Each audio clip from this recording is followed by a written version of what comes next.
Hi ನಮಸ್ಕಾರ ಸ್ನೇಹಿತರೆ, ಮತ್ತೊಮ್ಮೆ ನಮ್ಮ ಯೂಟ್ಯೂಬ್ ಚಾನಲ್ ತಮಗೆಲ್ಲರಿಗೂ ಆತ್ಮೀಯವಾದಂತಹ ಸ್ವಾಗತ. ನಾವು ಇವತ್ತು 5 ಕವಿಗಳ ಕವಿ ಪರಿಚಯ ನೋಡ್ತಾ ಹೋಗೋಣ.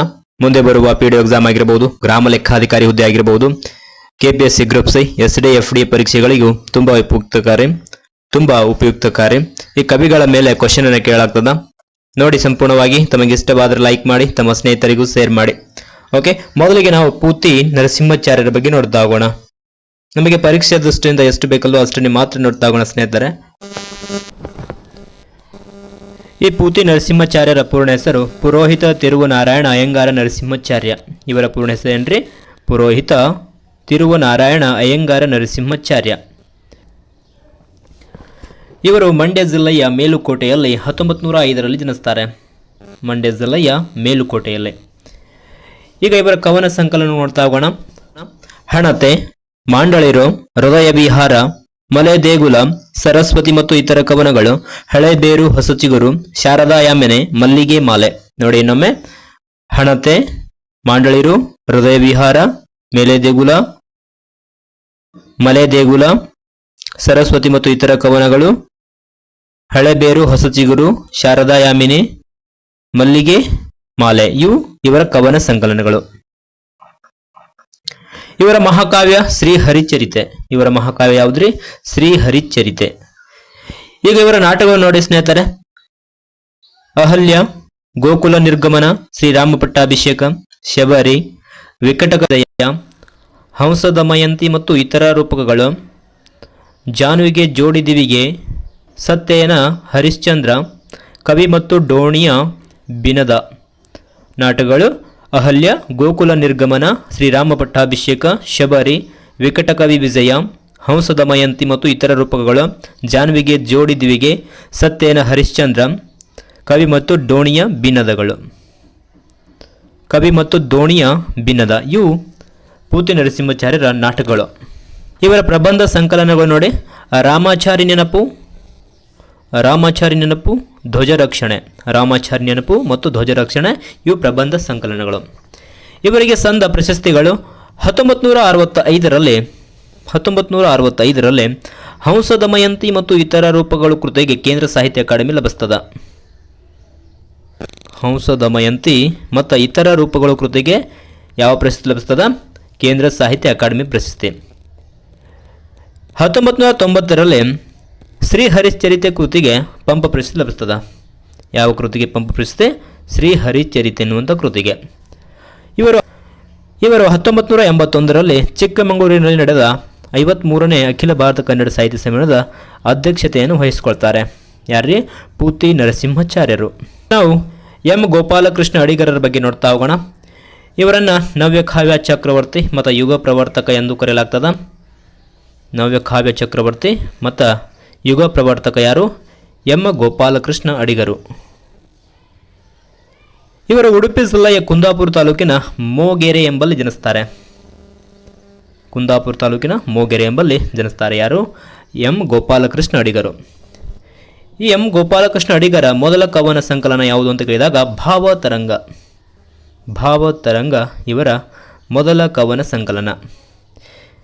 ಇವರ ಕವನ ಸಂಕಲನ ನೋಡ್ತಾ ಹೋಗೋಣ.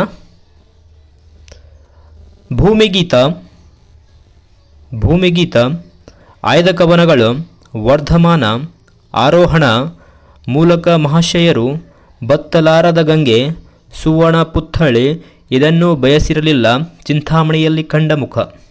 ಭೂಮಿಗೀತ, ಆಯ್ದ ಕವನಗಳು, ವರ್ಧಮಾನ, ಆರೋಹಣ, ಮೂಲಕ ಮಹಾಶಯರು, ಬತ್ತಲಾರದ ಗಂಗೆ, ಸುವರ್ಣ ಪುತ್ಥಳಿ, ಇದನ್ನು ಬಯಸಿರಲಿಲ್ಲ ಚಿಂತಾಮಣಿಯಲ್ಲಿ ಕಂಡ ಮುಖ. ಇವು ಇವರ ಕವನ ಸಂಕಲನಗಳು. ಯಾರ್ದು? ಗೋಪಾಲಕೃಷ್ಣ ಅಡಿಗರದ್ದು. ಈಗ ಕಾದಂಬರಿಗೆ ನೋಡಿ. ಅವ್ರದ್ದು 2 ಕಾದಂಬರಿಗಳು: ಆಕಾಶದ್ವೀಪ ಮತ್ತು ಅನಾಥ. ಇವು ಇವರ ಕಾದಂಬರಿಗಳು. ಇವರ ಗದ್ಯ ಲೇಖನಗಳು: ಮಣ್ಣಿನ ವಾಸನೆ, ವಿಚಾರ ಪಥ, ನಮ್ಮ ಶಿಕ್ಷಣ ಕ್ಷೇತ್ರ, ಕನ್ನಡ ಅಭಿಮಾನ. ಮಣ್ಣಿನ ವಾಸನೆ, ವಿಚಾರ ಪಥ, ನಮ್ಮ ಶಿಕ್ಷಣ ಕ್ಷೇತ್ರ, ಕನ್ನಡ ಅಭಿಮಾನ. ಇವು ಗದ್ಯ ಲೇಖನಗಳು. ಇವರ ಅನುವಾದ ಕೃತಿಗಳು ನೋಡಿ ಸ್ನೇಹಿತರೆ. ಹುಲ್ಲಿನ ದಳಗಳು, ಸುವರ್ಣ ಕೀಟ, ರೈತರ ಉಡುಗೆ, ದೆವ್ವದ ಕಥೆಗಳು, ಮುಕ್ತ ಫಲ, ಇತಿಹಾಸ ಚಕ್ರ, ಜನತೆಯ ಶತ್ರು, ಭೂಗರ್ಭ ಯಾತ್ರೆ. ಹುಲ್ಲಿನ ದಳಗಳು, ಸುವರ್ಣ ಕೀಟ, ರೈತರ ಉಡಿಗೆ, ದೆವ್ವದ ಕಥೆಗಳು, ಮುಕ್ತ ಫಲ, ಇತಿಹಾಸ ಚಕ್ರ, ಜನತೆಯ ಶತ್ರು, ಭೂಗರ್ಭ ಯಾತ್ರೆ ಇವು ಅನುವಾದ ಕೃತಿಗಳು. ಎಂ ಗೋಪಾಲಕೃಷ್ಣ ಅಡಿಗರವರಿಗೆ ಬಂದಿರುವಂತಹ ಪ್ರಶಸ್ತಿಗಳು ನೋಡಿ ಸ್ನೇಹಿತರೆ. 1974ರಲ್ಲಿ ವರ್ಧಮಾನ ಕೃತಿಗೆ ಕೇಂದ್ರ ಸಾಹಿತ್ಯ ಅಕಾಡೆಮಿ ಲಭಿಸ್ತದೆ. ಯಾವ ಕೃತಿಗೆ ಬಂತು ಕೇಂದ್ರ ಸಾಹಿತ್ಯ ಅಕಾಡೆಮಿ? ವರ್ಧಮಾನ ಕೃತಿಗೆ. ಯಾವಾಗ? 1974ರಲ್ಲಿ. ಇವರ ಸುವರ್ಣ ಪುತ್ಥಳಿ ಕೃತಿಗೆ ಪಂಪ ಪ್ರಶಸ್ತಿ ಲಭಿಸ್ತದ. ಸುವರ್ಣ ಪುತ್ಥಳಿ ಎನ್ನುವಂಥ ಕೃತಿಗೆ ಆ ಪಂಪ ಪ್ರಶಸ್ತಿ ಲಭಿಸ್ತದ. ಇವರು ಕಬೀರ್ ಸಮ್ಮಾನ ಪ್ರಶಸ್ತಿ ಪಡೆದ ಮೊದಲ ಕನ್ನಡಿಗರು. ಕಬೀರ್ ಸಮ್ಮಾನ ಪ್ರಶಸ್ತಿ ಪಡೆದ ಮೊದಲ ಕನ್ನಡಿಗರು ಯಾರು? ಎಂ ಗೋಪಾಲಕೃಷ್ಣ ಅಡಿಗರು. ಇವರು 1979ರಲ್ಲಿ ಧರ್ಮಸ್ಥಳದಲ್ಲಿ ನಡೆದಂತಹ 51ನೇ ಅಖಿಲ ಭಾರತ ಕನ್ನಡ ಸಾಹಿತ್ಯ ಸಮ್ಮೇಳನದ ಅಧ್ಯಕ್ಷತೆಯನ್ನು ವಹಿಸಿಕೊಳ್ತಾರೆ ಧರ್ಮಸ್ಥಳದಲ್ಲಿ. ಓಕೆ, ಇದಿಷ್ಟು ಎಂ ಗೋಪಾಲಕೃಷ್ಣ ಅಡಿಗರ ಬಗ್ಗೆ ಆಯಿತು. ಈಗ ವಿಕ್ರು ಗೋಕಾಕ್ರ ಬಗ್ಗೆ ನೋಡ್ತಾ ಹೋಗೋಣ. ಈ ವಿಕ್ರು ಗೋಕಾಕ್ರವರ ಪೂರ್ಣ ಹೆಸರು ವಿನಾಯಕ ಕೃಷ್ಣ ಗೋಕಾಕ್. ವಿನಾಯಕ ಕೃಷ್ಣ ಗೋಕಾಕ್ ಇವರ ಪೂರ್ಣ ಹೆಸರು. ಇವರು 1909ರಲ್ಲಿ ಹಾವೇರಿ ಜಿಲ್ಲೆಯ ಸವಣೂರಿನಲ್ಲಿ ಜನಿಸ್ತಾರೆ. ಹಾವೇರಿ ಜಿಲ್ಲೆಯ ಸವಣೂರಿನಲ್ಲಿ. ಇವರ ಕವನ ಸಂಕಲನಗಳು ನೋಡಿ: ಕಲೋಪಾಸಕ, ನವ್ಯ ಗೀತೆಗಳು, ಬಾಳ ದೇಗುಲದಲ್ಲಿ, ಸಮುದ್ರ ಗೀತೆಗಳು, ವರ್ಣನಾಭ, ಸಿಮ್ಲಾ ಸಿಂಫೋನಿ, ತ್ರಿವಿಕ್ರಮನ,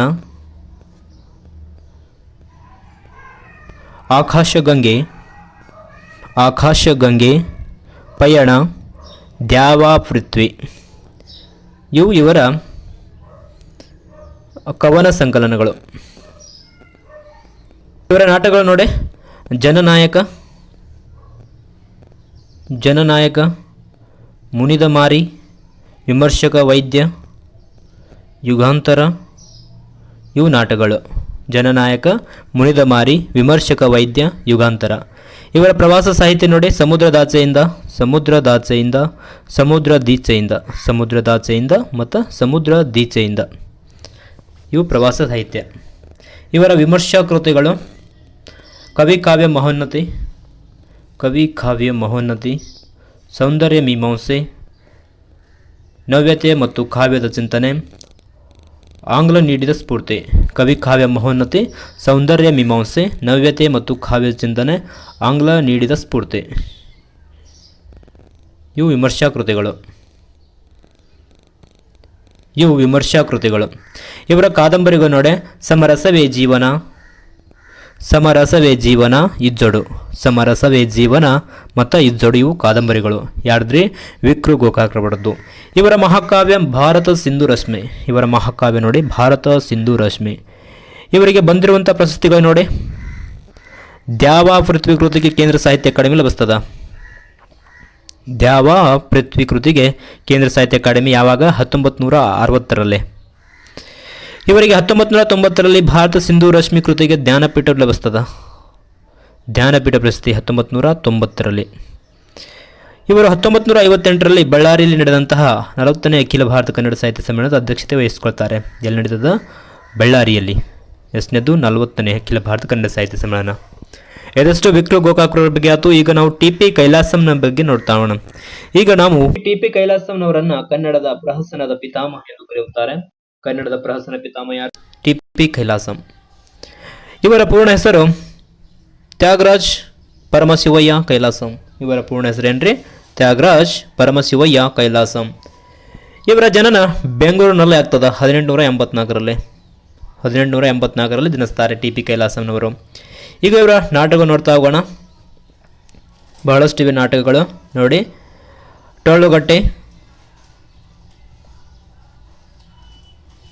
ಟೊಳ್ಳುಗಟ್ಟೆ, ತಾಳಿ ಕಟ್ಟೋಕೆ ಕೂಲಿನ, ಅಮ್ಮವರ ಗಂಡ, ಪೋಲಿ ಕಿಟ್ಟಿ, ಬಹಿಷ್ಕಾರ, ಹೋಮ್ ರೋಲ್, ವೈದ್ಯನ ವ್ಯಾಧಿ ತಾವರೆಕೊಳ, ಹುತ್ತದಲ್ಲಿ ಹುತ್ತ, ಬಂಡವಾಳವಿಲ್ಲದ ಬಡಾಯಿ, ಶಿಖರಣೆಯ ಸಾವಿತ್ರಿ, ಸತ್ತವನ ಸಂತಾಪ,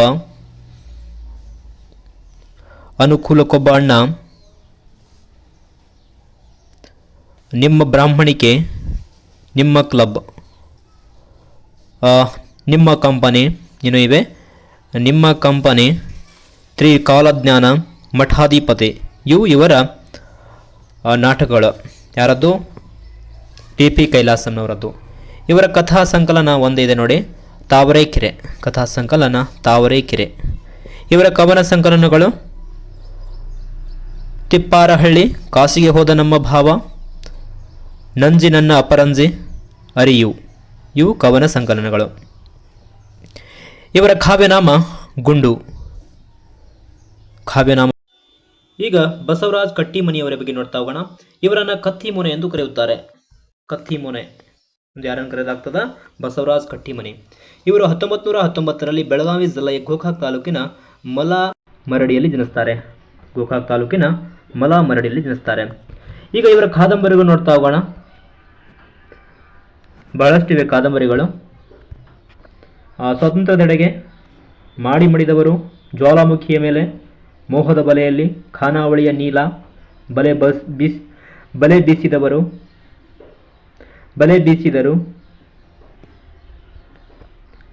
ಬೀಸಿದರು, ಬೀದಿಯಲ್ಲಿ ಬಿದ್ದವಳು, ಮಣ್ಣು ಹೆಣ್ಣು, ಜರತರಿ, ಜಗದ್ಗುರು, ನೀ ನನ್ನ ಮುಟ್ಟಬೇಡ,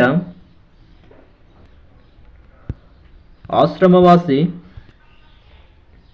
ಜನಿವಾರ ಶಿವದಾರ, ಗಿರಿಯ ನವಿಲು, ನಾನು ಪೊಲೀಸನಾಗಿದ್ದೆ, ಬಂಗಾರದ ಜಿಂಕೆಯ ಹಿಂದೆ, ಜಲತರಂಗ, ಕತ್ತರಿ ಪ್ರಯೋಗ, ಸಾಕ್ಷಾತ್ಕಾರ, ಪೌರುಷ ಪರೀಕ್ಷೆ, ನರಗುಂದ ಬಂಡಾಯ, ಪಾತ್ರಗಿತ್ತೆ, ಚಕ್ರವ್ಯೂಹ, ಗೆಳೆಯನ ಮಡದಿ, ಬೆಂಗಳೂರಿಗೆ ಒಂದು ಟಿಕೆಟ್,